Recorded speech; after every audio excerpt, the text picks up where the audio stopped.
Welcome. We will start with some basic questions and then go in detail. First question: what is a grade A environment in pharmaceutical manufacturing? Grade A is the highest air cleanliness classification, that is ISO 5, where aseptic filling occurs.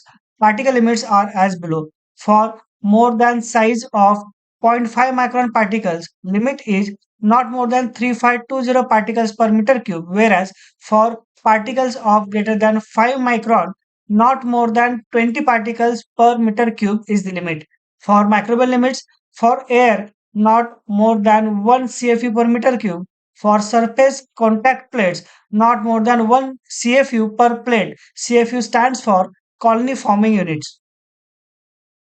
Important question: how we maintain grade A in pharmaceutical industry? Grade A is maintained through controlled airflow, rigorous monitoring, strict personal discipline, sterile processes, and continuous validation. What is role of HEPA filters in achieving and maintaining grade A environment? First, unidirectional airflow.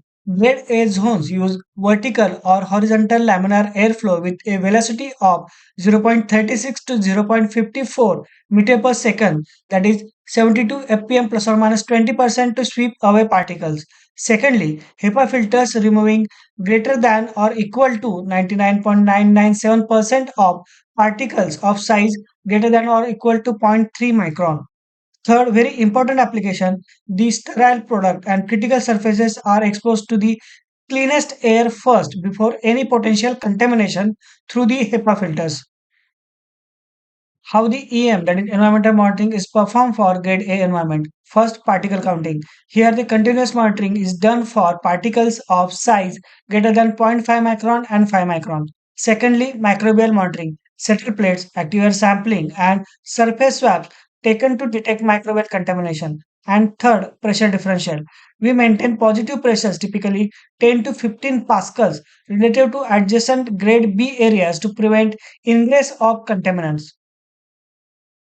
What personal control and aseptic practices are expected in aseptic areas? First, sterile gowning. Operators wear sterile gloves, masks, goggles, and full body suits which are ISO 5 compliant. Secondly, minimal intervention. Restricted movement, slow and deliberate actions to avoid turbulence. Third, training and qualification. Regular aseptic technique trainings and media field tests are done to validate sterility. What equipment and process controls are expected in aseptic areas? First, sterilized components. All materials, that is, vials, stoppers, and tools, are sterilized via autoclaving depyrogenation or VHP. Secondly, closed systems. Use of wraps, that is, restricted access barrier systems or isolators to minimize human intervention. Third, very important, automation. Robotic filling and capping reduces the contamination risk to the aseptic areas. What is requirement for cleaning and disinfection in grade A areas? First, sterile wiping. Surfaces cleaned with sporicidal agents, example hydrogen peroxide, peracetic acid. Secondly, fogging. Periodic vaporized disinfectants, example hydrogen peroxide for terminal cleaning. No live drains or sinks in grade A areas to prevent microbial growth. What regulatory compliance is expected in aseptic areas? UGMP Annex 1 2022, USFDS 21 CFR 210211, ISO 14644-1 standards must be followed. How is microbial contamination controlled in grade A? First, active air sampling for microbial counts. Secondly, settle plates are exposed for 4 hours to detect airborne microbes.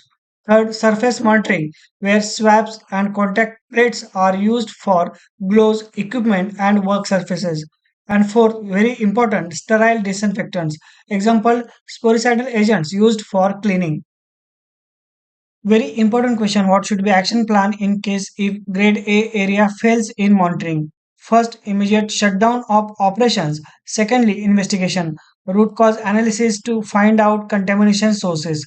And third, very important step, corrective actions, that is recleaning, requalification, or process adjustments. Very frequently asked question: how is grade A compliance validated? First, media field test. Simulate filling with sterile growth media. And here acceptance criteria for media field test is no microbial growth is allowed. Secondly, smoke studies. Confirm unidirectional airflow. And third, very important, periodic requalification with the frequency of semi-annual or annual. Don't forget to like, comment, and share. Subscribe to channel for more videos related to our pharmaceutical industry.